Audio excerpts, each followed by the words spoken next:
আমাদের সাধ্যের সবটুকু নিয়ে আমরা ঝাঁপিয়ে পড়েছি।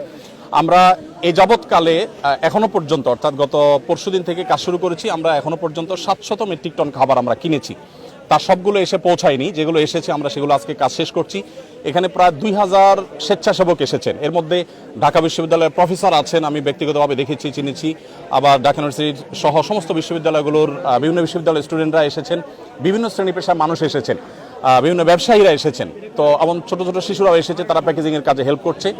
আমাদের ইতিমধ্যে 5-7টি গাড়ি ইতিমধ্যে স্পটে পৌঁছে গেছে এবং মহিপালে বাংলাদেশ সেনাবাহিনীর যে ক্যাম্প, সেখানে আমরা আজকে সকালে 2 ট্রাক মালামাল হস্তান্তর করেছি, আর 3 ট্রাক গত রাতে চলে গেছে। আজকে আমি নিজে ইনশাল্লাহ ঘন্টাখানিক পর স্পটে যাব এবং আমার সাথে এখান থেকে আরও 5টা লরি আশা করি মাল যাবে এবং এভাবে রাতে আবার যাবে, আবার সকালে যাবে। আমরা 3টা লেয়ারে কাজ করি। প্রথমত শুকনা খাবার হিসাবে খেজুর, চিড়া, তারপর 2 কেজি করে চিড়া, 2 কেজি করে খেজুর এবং 1 কেজি চিনি, 1 কেজি লবণ। চিনি লবণ দিচ্ছি যদি স্যালাইন বানানোর প্রয়োজন হয়। এই জিনিসগুলো আমরা দিচ্ছি প্রাথমিকভাবে 20,000 পরিবারকে।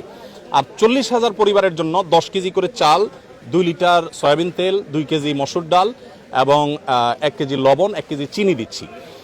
আলুটা দিতে পারছি না কারণ আলু পচে যাওয়ার আশঙ্কা আছে, কারণ লরিতে দেখা যায় পথে রাস্তায় কি হবে আমরা জানি না। যদি 2 দিন জ্যামে পড়ে থাকে তাহলে সেক্ষেত্রে এগুলো পচে যাবে।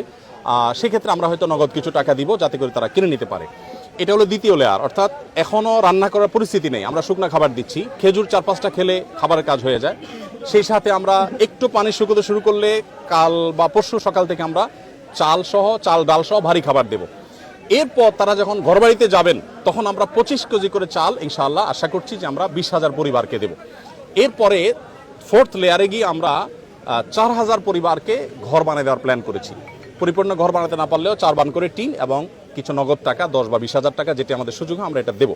এখনো পর্যন্ত আমাদের কাছে ফান্ড এসে সব পৌঁছায়নি। আলহামদুলিল্লাহ গত 24 ঘন্টার ভিতরে প্রায় 3 লক্ষ মানুষ আমাদেরকে অনলাইনে ডোনেশন করেছেন। এর ভিতরে 1 টাকা, 5 টাকা, 10 টাকা সব রকমের আছে। এই সর্বসাধারণের দানের টাকা আমাদের কাজগুলো চলছে। আমরা সিলেটের বন্যা, 22-এর বন্যায় প্রায় 18 কোটি টাকা আমরা খরচ করেছি এবং এর মধ্যে 1000 মেট্রিক টন খাবার ছিল, 1000 ঘর নির্মাণ করেছি, 1000 কৃষককে আমরা 5,000 করে টাকা দিয়েছি। তো আলহামদুলিল্লাহ এবার আমরা আশা করছি যে সেটা আরও ব্যাপকভাবে করব, কারণ বন্যা পরিস্থিতি অত্যন্ত ভয়াবহ। প্রতিনিয়ত আমাদের কাছে সাহায্যের জন্য মানুষ আসছে, রাত দিন আমাদের কর্মীরা কাজ করছেন, সর্বস্তরের মানুষ এখানে এসে কাজ করছেন। আমি আপনাদের মাধ্যমে উদাত্ত আহ্বান করতে চাই আমাদের দেশের সর্বস্তরের মানুষকে। আমাদের দেশে মানুষ একে অন্যের বিপদে ঝাঁপিয়ে পড়েন, এর পূর্বে আমরা বিভিন্ন সময় দেখেছি। এবারও আশা করি যে এই বন্যায় আমরা প্রত্যেকে যার যার সাধ্য অনুযায়ী আমাদের আশেপাশে থাকা আমাদের জানাশোনা মানুষগুলোর পাশে আমরা দাঁড়াবো এবং সবাই যদি সম্মিলিতভাবে আমরা প্রচেষ্টা করি, জাতীয় দুর্যোগ মোকাবেলা করা কোনো ব্যাপার না ইনশাআল্লাহ বিদিনিল্লাহ। 40 বা 50 লক্ষ মানুষ আক্রান্ত, সেখানে আমরা বাকি 18-18.5 কোটি মানুষ যদি জেগে যাই ইনশাআল্লাহ এটা আমাদের জন্য কোনো ব্যাপার না ইনশাআল্লাহ। Thank you so much. জি, আসসালামু আলাইকুম।